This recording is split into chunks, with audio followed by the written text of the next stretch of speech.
Thank you for joining us today. Today is going to be our first broadcast, so it's not just who's in this room, but it's also who's going to be tuning in online, and it's also being recorded, so we'll have this segment for people to review when we're done. So I'm Alfonso. I am the president of the Marketing Club. Today we have a special guest speaker. I just wanted to make a couple of announcements before we bring them on. We have some openings for officers in the Marketing Club. So if you're interested in being a treasurer, a webmaster, or even helping the officers that are already in these positions, there are openings for those as well. You can contact us in the marketing office at the Student Union. We're in the second floor in office 201A. So office hours are posted on there, and you can also message us at marketingclubops.csula@gmail.com. So any inquiries with that, if you want to recommend anybody, if you want to nominate somebody, someone in your class, let us know. Also, next week we're going to have a speaker.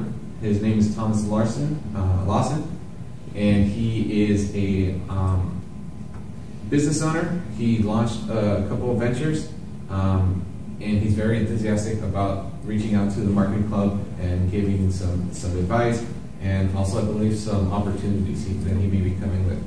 Speaking of opportunities, we have the career fair also that day, I believe the 19th. So we'll have more information in the newsletter. Be sure to sign up for the newsletter as well. AIDS Walk is going to be Sunday, October 23rd, and we're going to have information on that as well in our newsletter. Also, we did sign up for a Zipcar account, so now that the events that we have off campus, if you want to carpool, we'll be providing that service. So just make sure to reach out to us, and we'll let you know more about that. Without further ado, I'm going to open up the podium to our guest speaker, Mr. Barney Santos. Please. Hi, thank you for inviting me. I really appreciate it. And hello, everybody online. So I just wanted to, first of all, just kind of say I really love the Marketing Club, always have. When I came here as an undergraduate, I always thought that marketing was an integral component of any business, right? It's really kind of like the heart and blood of how businesses grow. And so without customers, businesses die, right? And that's actually the main reason why a lot of businesses fail, is because they just don't have enough customers. And so marketing has evolved in so many different ways since I've kind of first started.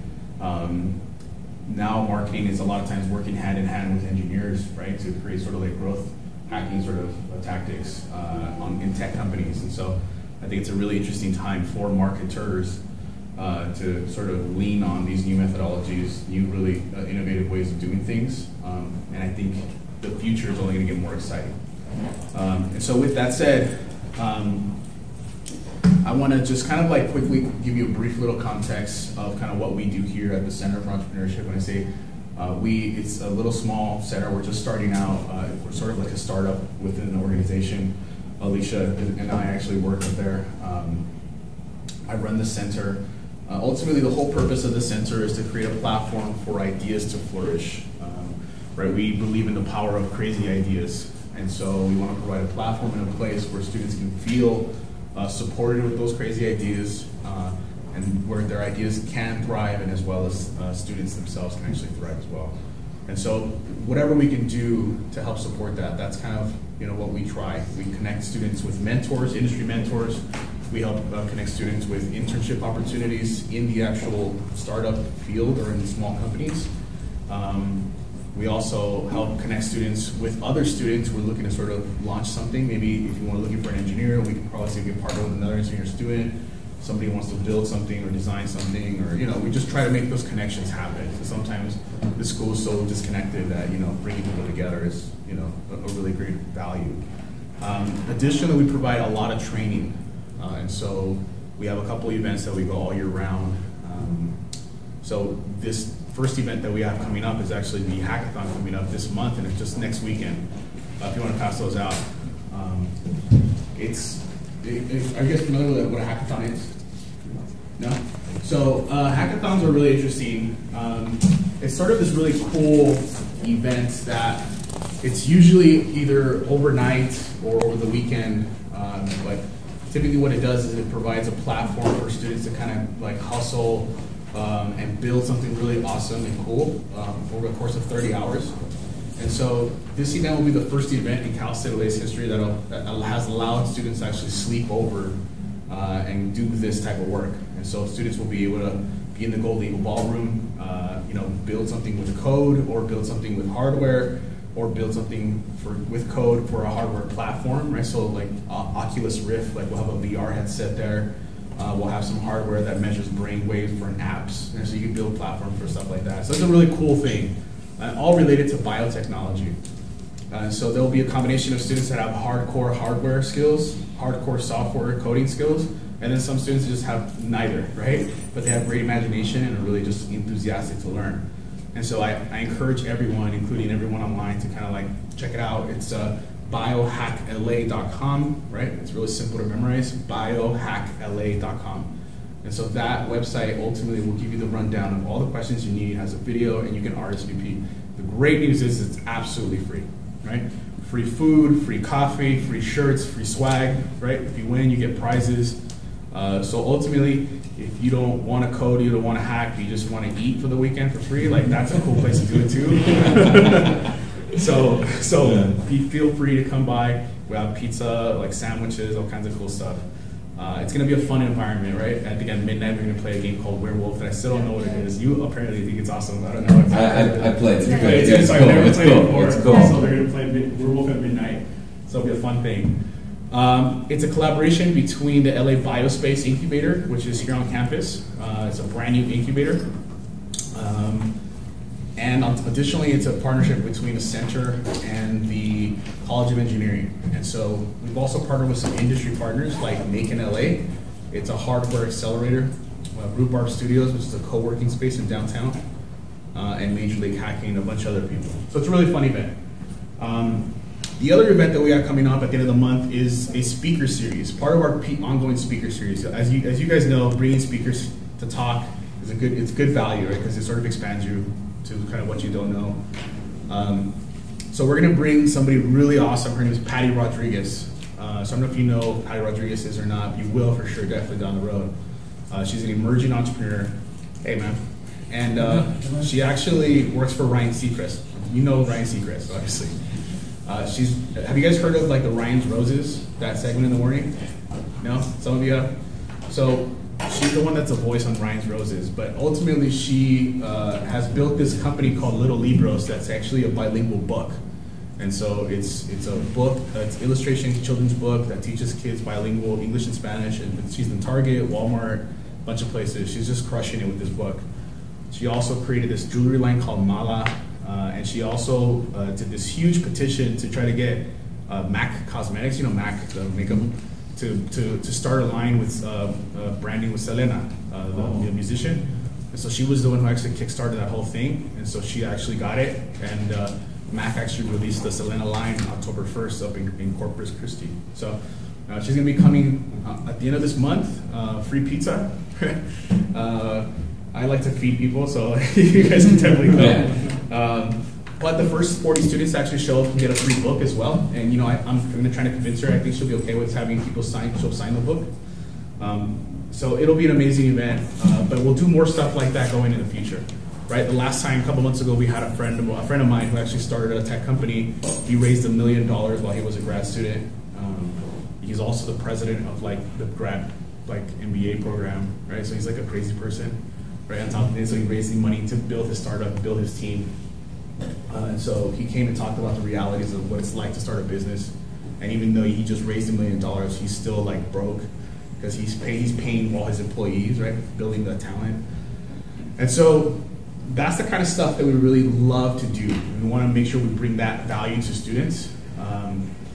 The other thing that we wanted to talk about too was, I was asked to talk about Echo, right? And Echo is this really great club. I was actually a founder of Echo when I first started here as an undergraduate. So the basis for Echo was ultimately, when we first came up with it, was just like, how can we support entrepreneurial ecosystem and environment here? Just from the student perspective, just like you guys, right? How do you support more marketing opportunities for you? And so, having had started 2 businesses before, once when I was 19 years old and the other one I was 24, I kind of had some traction. I know what it's like, and so like I know how hard it is to start a business. And so I said, well, let's put together a team and like see if we can ignite that more in students. And since then, it's gone on, it's flourished. A lot of students have started businesses since then. The original alumni class, one of them started an ambulance company. One of the students actually is kicking off her brand new app. And so like more and more people are just launching businesses, right? And I'm launching my business here in Montebello, not in the Montebello room where we're at, but actually in the city of Montebello. And so, it's a really good core group, and just, as you know, being in a group with other like-minded people really kind of helps you cement those things in your mind too. The great news is that Echo is running this really great program called Fast Track, I believe it's called. So what they're doing is it's a great concept. They're working with the existing organizations to help coach and consult and teach you methodologies for how to start businesses or how to use marketing in like product development or even project development, right? If you're working on like a marketing project or a marketing plan, like how do you iterate, how do you brainstorm and do rapid prototyping and build some cool stuff right away? And ultimately, that kind of methodology is really great for creative people. And so marketing people tend to be a little more creative than most.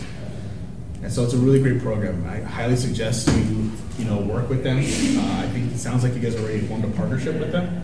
So it's going to be really interesting going down the line. The other component I think you wanted to talk about was entrepreneurship and relates to marketing as well, right? Is that kind of, yeah? Yes. So, innovative mind, right?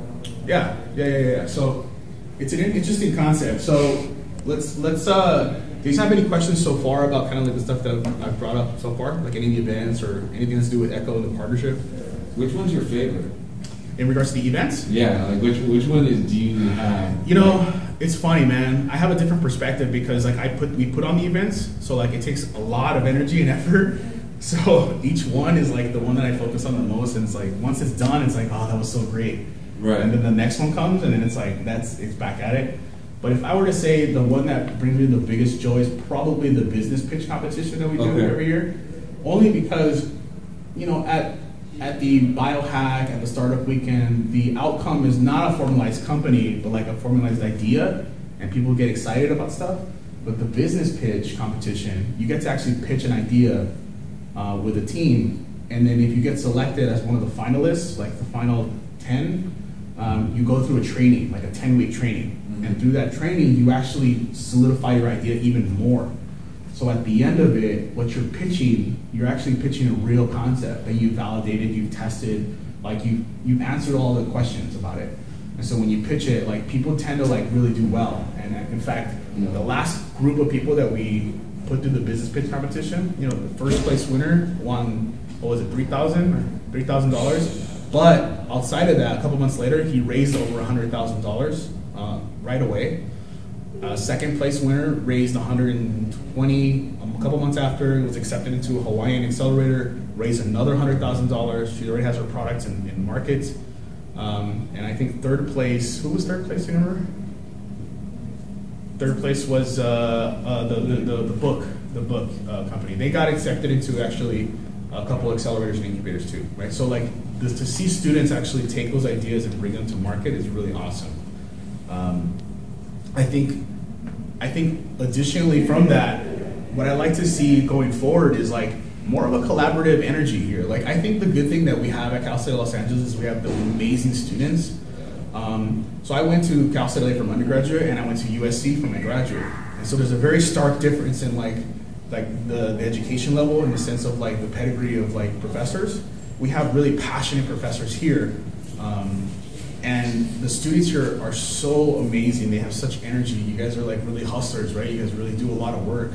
And so I think if we were to sort of elevate that and create an ecosystem of collaboration where other colleges are working with each other, where students are working interdisciplinary, they're working with other groups, other organizations, you would have some really cool stuff coming out of that.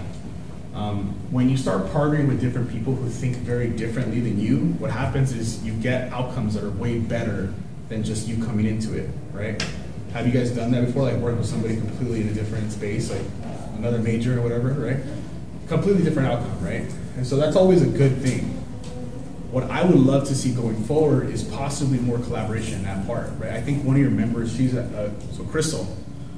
So Crystal's already starting to help us a little bit with our marketing. Awesome. Yeah, she's gonna start like she was on it. Like I mentioned it kind of 2 seconds, like in the last meeting. She was one of the first ones. Yeah, she just kind of popped into it. And she was like, "I'm here." She showed up the next, like I think that week, and was like, "I'm ready to go." It's the same one that wants to like, can I do this on my own? And this sort of, she's good. She is very Yeah. So the good thing about Crystal is that she's actually very ambitious. And you could tell, like, you know, I always like to sort of, when people say I want to help, I say, okay, try this, and I give them something, and then I want to see if they come back with something else. And then if they do, then we give them more, and then we work more collaboratively. Crystal was just on it from day one, and so I could tell that she's someone that is eager to learn, but eager to contribute. And so, you know, I invite everyone to sort of like try to step into that mindset. And see how you can sort of reach out, like even to me or to other clubs or just your department. Dr. Jackson, I'm sure, has a lot of stuff that he can probably connect you with. Have you guys talked to Dr. Jackson at all by any chance? Your dean, your chair, or no? So I highly suggest just reaching out to him, right? Talking to Dr. Jackson and seeing, hey, look, you guys are interested in doing this or working projects, all kinds of stuff. Because I'm sure you guys are all marketing majors. Yeah, for the most part. Who isn't a marketing major? You? What major are you? Engineering. Oh, no way. Nice. I'm an international business. Yeah, okay, cool. So that's good. That's good. So the fact that you're here, actually, both of you are great. But engineering, that's an interesting one. So what made you be interested in marketing? It's needed in everything. Exactly. Yeah. So, you know, like I was mentioning beforehand, ultimately marketing has evolved so much now.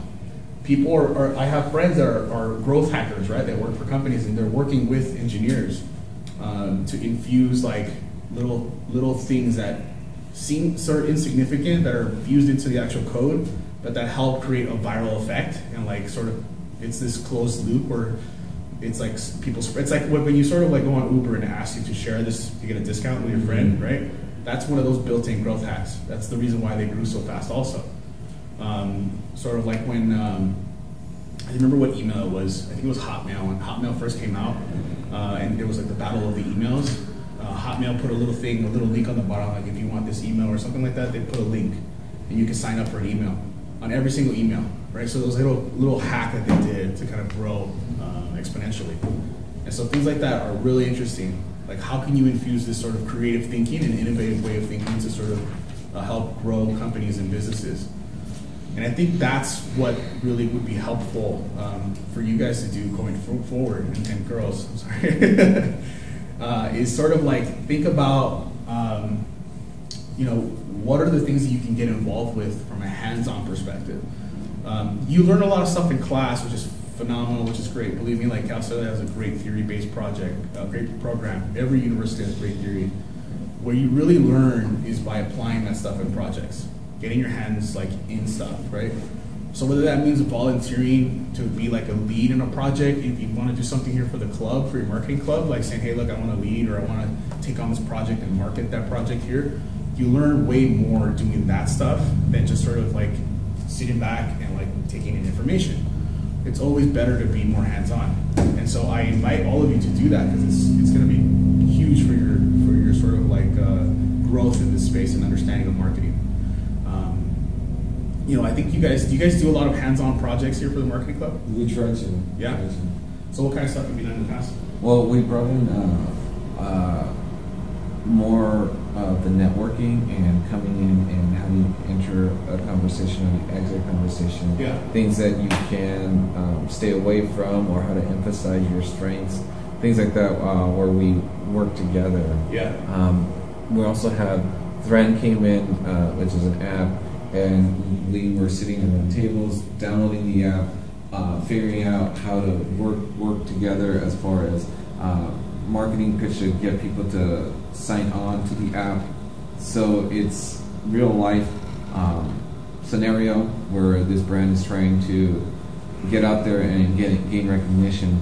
Let's all get together how Yeah. around the table, get your phone out, here's how it works, and so it's really you're getting into the mix of what this company is doing. Yeah, that's good. So I mean, these are recent ones that are coming in. So Yeah, and that's the stuff you really want to get into, right? Like at the end of the day, so I'll be frank, right? Like I'll just sort of like be honest. Like you guys are all undergraduates here, Yes. right? And you're alumni already. So you have a short window, right, to sort of capitalize on this college experience, right? So all of you should be really hustling hard, like to the point where you're like getting very little sleep. There's a small window of you guys actually working to the point where you can accelerate your growth as a career, and this is it. Like this is the moment, right? So like I talk about a lot with people about your work hustle, your ethic, right? And so whatever denomination that is, marketing, international business, whether that's engineering or entrepreneurship, it doesn't really matter, right? At the end of the day, you're all young, you're all sort of ambitious, and you're all here in this really cool environment that sort of says you can go up there and fail, right? And that doesn't always happen, right? Sometimes a lot of stuff gets in the way. You get a job, you get these sort of golden handcuffs, right? That maybe a job will prevent you from actually starting something or working on a project. You have like these family handcuffs. Maybe you have a husband, or maybe you have a wife, or maybe you have a kid that prevents you from doing the things you want to do, right? So like this time right now is the time to really like just go crush it, right? And so and it's as little as just going out and doing just stupid things, you know, on the weekend. If you want to just go to a promoter for a club and like help him promote his club, just to get a cut up from each person you bring in, right? It's a simple way to do stuff. Go into flea markets and like buying unique things and then flipping them on the market, right? On eBay. That's another way you can make just quick bucks. yeah, You know, buying like really rare comic books online and then turning them around. Buying shoes and just kind of flipping them also, right? Entrepreneurship is about sort of looking at opportunities and recognizing what they could mean in a valuable way, and then just optimizing that and just sort of like really kind of going to the market with it, right? Marketing plays a huge component of it. Identifying who the customer is, right, and why they need to buy from you, why it's a must-have, is super important. It's the reason, like I said earlier, it's the reason why businesses fail, right? So if you don't know how to identify that, then you're going to bomb all the time. But the more and more you do it, the more it starts becoming clear what are opportunities and what are things that are going to click with some people, right? And what are like industries and like little gaps that you can see. There was a huge gap recently I started paying attention to. Right? And the more and more you do this stuff, you'll get really used to it. But like I forgot somebody posted something about meal prep, like hashtag meal prep. It was a picture of their meal prep stuff. The first thing I thought of was like, this is such a big thing. I see so many people posting things about meal prepping. Like I wonder how much these little prep containers cost. Right? So I went to Alibaba, I saw how much it costs. If you buy it in a bulk, you end up getting like 10 cents per case, right? And so like if you multiply that by 10 cases, which is a pack, that's $1 cost, right? Plus shipping and all that stuff. You're probably talking about like maybe $3, $4 hard cost, right? They're retailing at like $16 to $24 if you sell them with a pack with a nice brand on them. right. Right? Something as small, as simple as that, but if you sort of deconstruct it and see the opportunity, right? And then you just build a blog that sort of like gives you recipes and menu items for like actual fitness, and like you can create a real lifestyle around that. What are you doing? You're selling the lifestyle of a person who was a meal prepper, typically someone who's really in shape and healthy and like that whole like CrossFit world, right? And so like something as simple as that could turn into a huge opportunity, right? And so you think about, you start breaking down the numbers. You sell X amount, you could potentially be making anywhere from $10,000 to $20,000 in a very short period of time, right? Doing something on the side. Right. On the side. As simple as that. As simple as that. Right? But it takes a certain sort of mind to look at that stuff. So what I invite you to do too is just hustle. Look at stuff. Look at the world. See it a little differently, right? See how you can infuse some of that marketing mindset, that international mindset, right? So that engineering mindset, and looking at opportunities in those spaces to see what could come out of it. In international business, right? Right now, you have this huge movement in Tijuana craft beers, right? I don't know if you've been to Tijuana lately. I've been to Tijuana. Yeah, so there are this massive craft breweries that are popping up everywhere. In the small, dense population, there's massive amounts of people homebrewing. There's an opportunity there to help those home brewers take their businesses to scale, right? How do you take a home brewer and then create an international business for them, import-export? Taking those little local craft breweries and actually bringing them to Los Angeles, bringing them to San Diego, so there's opportunity there, right? That's import-export business, right? And and I'm sure a lot of people are probably going to get into that space, but if you get into it now, there's a time to sort of build that in now, right? But again, I go back to this thing, hustle. It takes time. The more time you put into it, the more you hustle into it, right? You just sort of not sleep, and then you just do it. You hustle. For the last year, I went to grad school. I have two things that I work on, 3 now, right? I have a consulting job that I do, work for a corporation, and I work here. And for a year, I did all that. Plus, I went to grad school at night, right? And so, like, full time. I took 4 classes every night. So, like, I woke up around 6 or 7 o'clock, left the door at 8, came back at 11:30, sometimes midnight, right? And didn't go to sleep until like maybe roughly 2 o'clock every day, 3 o'clock sometimes. So I would only get like a couple hours of sleep every night, right? But that was just the sacrifice. I had to hustle because it's just a short period of time. And you know, marketing is so important to every heart and soul of every business. It's vital. It's basically the customer, and how do you communicate your value to the customer, right? So if you start at the very basic foundation of like, what is, and let me know how my time is going, please, because I'll be here all day if you want. But let me know. I mean, what I'm saying is, if you understand at the very core level, like what a customer needs, like what they want versus what they need or what they must have at the very basis, and then once you get that figured out, then all you have to do with marketing is figure out how to expand that voice, that message, and broadcast it to further reach. Marketing is all about reach. How can I convert more customers, and how can I keep my current customers, right? To constantly grow my base, to make more money. So, have you guys seen any opportunities lately that have to do with anything, like maybe you've identified anything, you know, potentially be something you can make money on the side? I mean, a while back, I was working at a pizza shop. One of the things I did was I was buying resell phones. I was buying maybe, let's say, after a new phone, let's say a while it was the S5. Right. So I'd buy all the old S4s. Perfect. Even if they're cracked, the battery was messed up, maybe the charging port was messed up. Yeah. Buy it, fix it, resell it. I think I made maybe off each phone, I made $200. Perfect. And I flip them about 15 phones a month. Yeah. So that was just on the side. And yeah. And how much time did it take you to do that stuff? The repairs I did it myself. I go on YouTube, Yeah. look up how to do some of the repairs, and most of the time I spent was just maybe speaking with potential customers, Yeah. and explaining why they buy from me, and Yeah. building a reputation for myself. Yeah. And that's just what I did.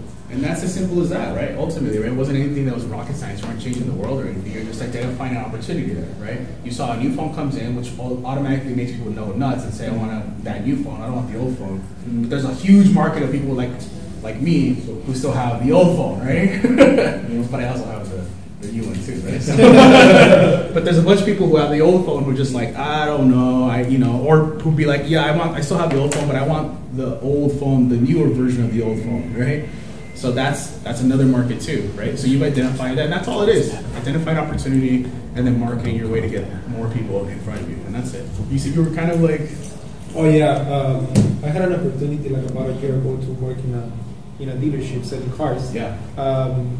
The owner of the dealer was my best friend, so something that I like about his purpose that he let me invest my own money, and I had the opportunity to go to the car auctions, and I was able to bid for cars.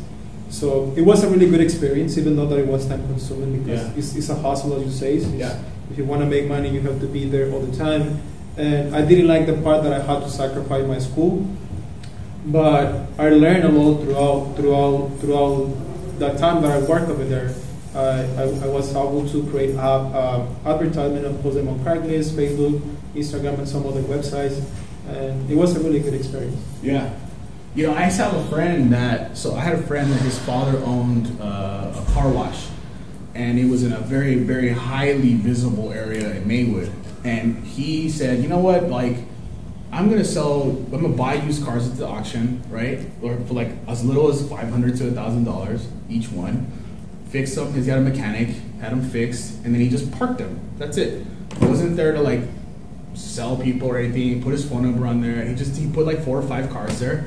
You know, spend maybe a couple, $5,000, $6,000, maybe $10,000. That's it. But he would do that all the time, and it was a constant stream of income eventually because it was such a highly visible location. Money would come in, right? So like you can do that without even have to work at a dealer shop, right? Like you do that on your own. You can go to these like auctions, and trust me, I've been to these auctions. They sell them for nothing. For nothing. Nothing. That's true. Yeah, you just have to have cash. Absolutely. There's police options too. You can buy used MacBooks, sometimes brand new stuff, right? All kinds of rare things that just sort of you can flip right away. So there's a bunch of stuff like that. So I'm glad that you see the opportunities and try to be more conscious of them because they're everywhere. They really are, right? And so like you can look at them as like little side hustles, right? But then look at the bigger picture too. Like what could be something that could be huge down the road, something that's aligned with who you are as a person, right? And so like people say like, oh, follow your passions. I don't believe in following your passions. I think what you should do is sort of follow your desires. Your desires tell you everything in life. Like if I desire to go do something, then that means that I'm going to make a conscious effort to be committed to getting to that place. Passions dwindle. So I'm sure everybody here has that experience where they were super passionate about one thing last year, and now that passion is gone, right? But you can't have that in business, right? In business, you're either in it or you're not, right? And sometimes you hit a wall, and you sort of like, it's a pain in the ass, you get a bad customer, you lose an account, something huge happens, right? And then if you're not passionate about it, you're like, man, I'm out of here, right? But desire always carries you through because the desire is related to the outcome. It's the work. It's that you put in. That's that hustle, that grind, right? That ganas, right? Or grit, or you know what that means, ganas.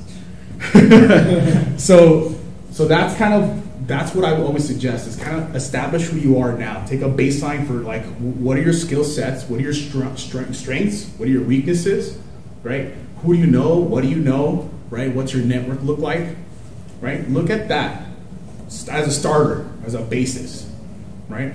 From that basis, start looking outward at that point. What are the opportunities you need? What are the businesses and industries you're interested in? Right? And then go from there. There's a really valuable tool called Strength Finder. Has anybody heard that book before? You have? When I say you, I don't mean you in the camera, I mean the camera. So Strength Finder is a book. I highly recommend it. It's emotional intelligence is one of the most important things. Awareness of your own like who you are is I can't even stress that enough. We focus so much on our weaknesses. School does that, right? Have you heard that before? Like, develop your weaknesses, don't focus on your strengths. Like, I think that's complete BS. You double down on the things you're good at, and you'll get to great faster, right? If you focus on your weaknesses, how long will it take you just to become good? It takes a longer time. If you're working on your strengths, you'll get to great. I'm trying to get great. I don't want to just be good. So focus on your strengths. The book Strength Finder helps you identify what you're naturally like good at, what your natural strength is, baseline. You should be focusing on, right? If you understand what those strengths are, it's really good baseline for knowing where to go next and what you should be doing or looking at least. And it's not like, oh, your personality in a sense, right? It's more like, are you a learner, right? Are you like somebody who thinks in the future? Are you somebody who's more pragmatic? Are you a connector, right? Those type of things. So it's a really interesting thing you should look into. Marketing, I can talk about marketing, but at the end of the day, marketing is just getting people to sort of like, at the very essence, you have to have something that people really, really want. You have to be solving a problem that's out there, right? Okay, so pay attention to what people are saying, right? I noticed on Instagram the whole like meal prep thing, right? So like I don't know necessarily if I don't know if there's a huge problem with that, but I also know that there's a lot of people with what they like to do is like they like to associate themselves with brands. So the opportunity I saw with that was not so much even getting a better meal prep like system. It was just creating a brand around it, right? So you can associate yourself with that, right? So there's all these kind of opportunities that exist. Echo is actually doing a great job of teaching how to identify those things. So that fast track program, they teach you about like customer empathy, right? Looking at things from the customer's perspective, right? So you can actually design products, services, campaigns, whatever, to fit their sort of needs from a humanistic approach. And that's how you want to do things. Because if you have that as a baseline, that's like, okay, people want this because it fixes one of their problems, whether that's a social problem, whether that's an actual problem. Then at that point, then you use marketing only just to accelerate that reach, that growth, right? To get you more customers. Does anybody have questions from here? Yeah. I have a good question. You mentioned that you started your business when you were 19. Yeah. What type of business did you? Yeah, so I'll tell you a little context. I think I skipped over that. So at 19 years old, I started my first mortgage company. My first company was a mortgage company. So, you know, it was either that or the YMCA. True story. Working at the YMCA. So the opportunity was there. One of my friends said, "Hey, look, dude, I got this check. Take a look at it. How much are you gonna make at your job at the YMCA?" And I was like, "This much." He says, "Well, look at this." And I was like, I want to do that. You know, like that's how much I want to make. And it's as simple as that. And so he showed me the ropes, showed me what to do. I built my little business. By the time I was like, I think 3 years in, I had already built a team, had systems in place.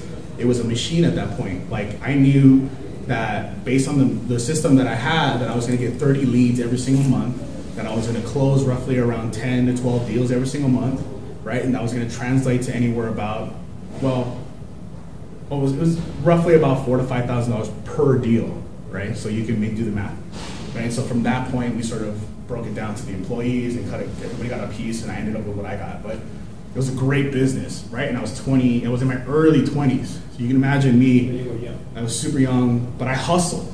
I understood that I had to work hard, right? Nothing was gonna come easy to me. I wasn't born with a silver spoon in my mouth. Like I didn't have the network that a lot of people have, so I just knew I had to hustle. My second business after that, because the market crashed and I said, oh, you know, like I had to get out of that because I was forced out. Yeah. My second business was on the foreclosure side. So I started those at Gap. All the big banks were on the East Coast. All the product was on the West Coast, right? Specifically in sort of like the urban communities. And so I said, well, who's watching that stuff? Like I know real estate agents are selling it, and like, you know, people are you know, in the process of like fixing them, but who's like overseeing and keeping that accountable for them? So I saw there was a gap there, right? So I started working with the banks, Freddie Mac and Fannie Mae, and actually like inspecting all these assets all over South Los Angeles. And we were at one point managing about $400 million worth of assets in that area. So it's a lot of work, a lot of people. We had a lot of people in the field, and I ran that business from my house. It was super lean, all online, super easy. And then now I've got a business that I'm launching right now with the city of Montebello, which is a public-private partnership. So we're in the process of launching a retail business incubator, right? So it's like a beer garden, think of a beer garden, really small, that incubates other businesses who are just starting out. Just giving them an opportunity to launch their food business in a really safe, local, small space. So that's the concept we're working on right now. So, anybody else have a question? Online, maybe? Online? No? We'll see if someone responds to come in. We did already get a kudos to you. Cool. That the live broadcast is going well. They can hear you. Great. And they wanted to say thank you so much for coming in. Absolutely. And presenting. Absolutely. Thank you so much for having me. Great joy. Really looking forward to seeing you guys kind of grow and flourish here. So thank you. Let's let me come up here and maybe just do a reminder. Yeah. One, it was great to have you. Absolutely. And then the hackathon. Yeah.